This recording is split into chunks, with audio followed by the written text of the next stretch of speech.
आज हम बात करते हैं बीएड फर्स्ट सेमेस्टर के द्वितीय प्रश्न पत्र के बारे में, जिसका नाम है समकालीन भारत और शिक्षा। ये प्रश्न पत्र 2024 में आया था और इस प्रश्न की सबसे खास विशेषता ये है कि इसमें हम भारतीय शिक्षा के इतिहास के बारे में पढ़ते हैं। और देखा जाए तो भारतीय शिक्षा का इतिहास जो है वो हमें 4 खंडों में पढ़ना होता है, जिसमें पहला वैदिक कालीन शिक्षा, दूसरा बौद्धकालीन शिक्षा, तीसरा मुस्लिम कालीन शिक्षा और चौथा ब्रिटिश कालीन शिक्षा। इसी से संबंधित प्रश्न यहाँ आपसे पूछे जाते हैं। तो चलिए शुरुआत करते हैं पहले सेक्शन ए की, जिसमें 10 प्रश्न अति लघुत्तरीय आए हैं। देखते हैं कौन कौन से प्रश्न इसमें आए। पहला प्रश्न है, पबज्जा संस्कार क्या है? पबज्जा संस्कार बौद्धकालीन शिक्षा का एक संस्कार है। जब बालक 8 वर्ष की आयु पूरी कर लेता था तो वह मठ में प्रवेश लेने के लिए जाता था और मठ में प्रवेश होने से पहले जो भी संस्कार किए जाते थे उसे हम पबज्जा संस्कार के नाम से जानते हैं। बढ़ते हैं आगे प्रश्न की तरफ।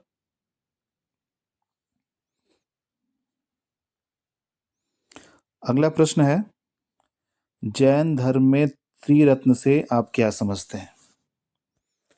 तो जैन धर्म में त्रिरत्न कौन कौन से हैं? त्रिरत्न मतलब 3 रत्न।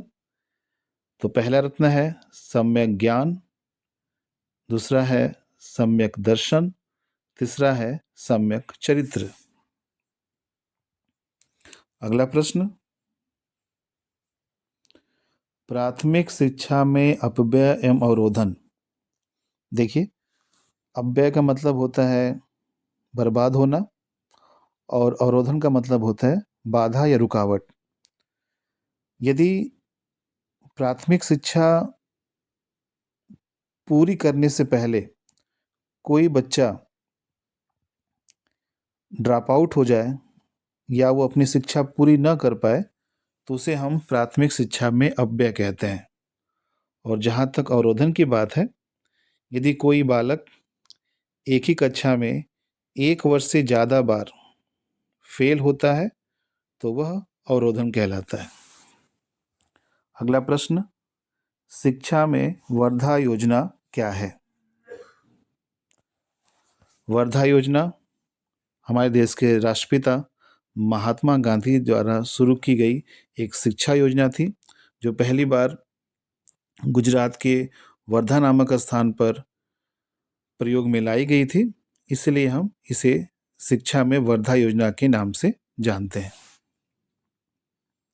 अगला प्रश्न, ब्रिटिश कालीन शिक्षा के उद्देश्य बताइए। ब्रिटिश कालीन शिक्षा के मुख्य उद्देश्य क्या क्या है? तो यदि हम देख लें, ब्रिटिश कालीन शिक्षा या अंग्रेज भारत में इसलिए आए थे ताकि वो ऐसी शिक्षा लोगों को प्रदान करें जिसमें वो रंग रूप से भारतीय हो लेकिन दिमाग से वो अंग्रेज या गोरों के समान हो। और दूसरी बात इसमें ये हो सकती है कि ब्रिटिश कालीन शिक्षा में जो पाश्चात्य संस्कृति थी उसे भारतीयों के अंदर लाना था। अगला प्रश्न, टैगोर का विश्व भारती विश्वविद्यालय। तो देखिए, रविन्द्रनाथ टैगोर ने सन 1901 में शांति निकेतन नामक एक आश्रम की स्थापना की थी। बाद में ही शांति निकेतन सन 1921 ईस्वी में विश्व भारती विश्वविद्यालय के नाम से प्रसिद्ध हो गया और यह विश्वविद्यालय पश्चिम बंगाल के बोलपुर में स्थित है। अभी हाल ही में यूनेस्को द्वारा इसे विश्व धरोहर की सूची में शामिल करने की बात कही गई है।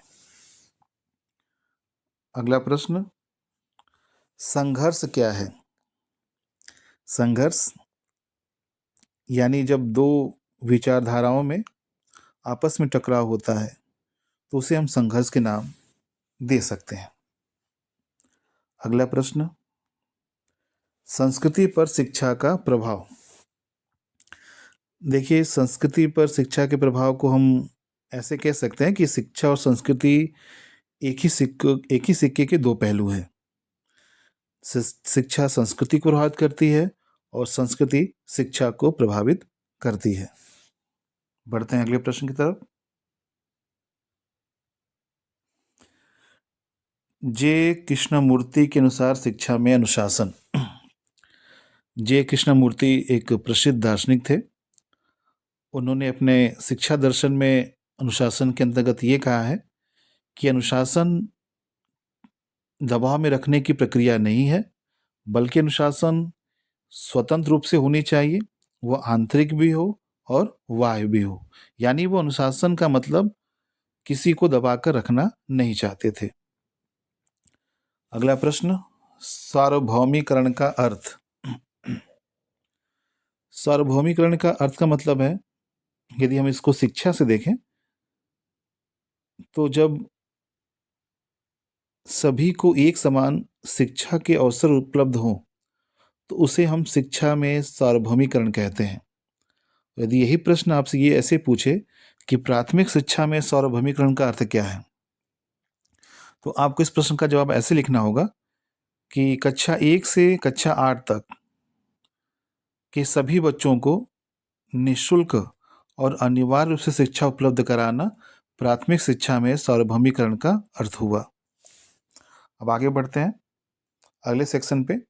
Section B. सेक्शन बी में पहला प्रश्न है, शिक्षा के उद्देश्यों के निर्धारण की आवश्यकता एवं महत्व को बताइए, या शैक्षिक अवसरों की समानता के लिए कौन कौन से संवैधानिक प्रावधान हैं। अगला प्रश्न, संविधान के निर्देशात्मक सिद्धांत पर प्रकाश डालिए, या उपनिवेशी काल एवं शिक्षा दर्शन का वर्णन कीजिए। बढ़ते हैं आगे अगले प्रश्न की तरफ।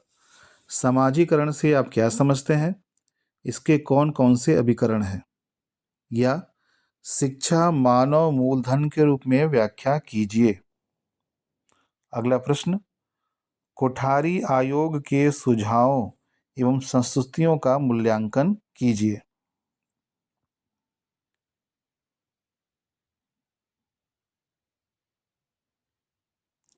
या शिक्षा के अधिकार कानून के मार्ग में बाधाओं को स्पष्ट कीजिए।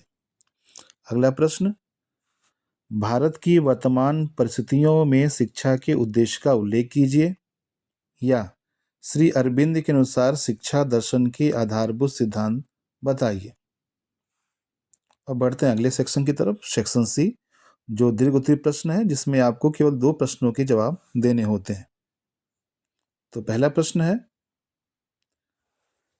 महात्मा गांधी के अनुसार शिक्षा से मेरा अभिप्राय बालक एवं मनुष्य के मन, शरीर एवं आत्मा में निहित सर्वोत्तम शक्तियों के प्रकटीकरण से विवेचना कीजिए। तो यह महात्मा गांधी की शिक्षा की एक प्रमुख परिभाषा है।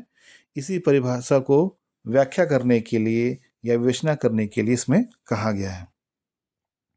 अगला प्रश्न, भारत में निःशुल्क एवं अनिवार्य शिक्षा की क्यों आवश्यकता है, इसके उन्नति के मार्ग में मुख्य कठिनाइयाँ क्या हैं।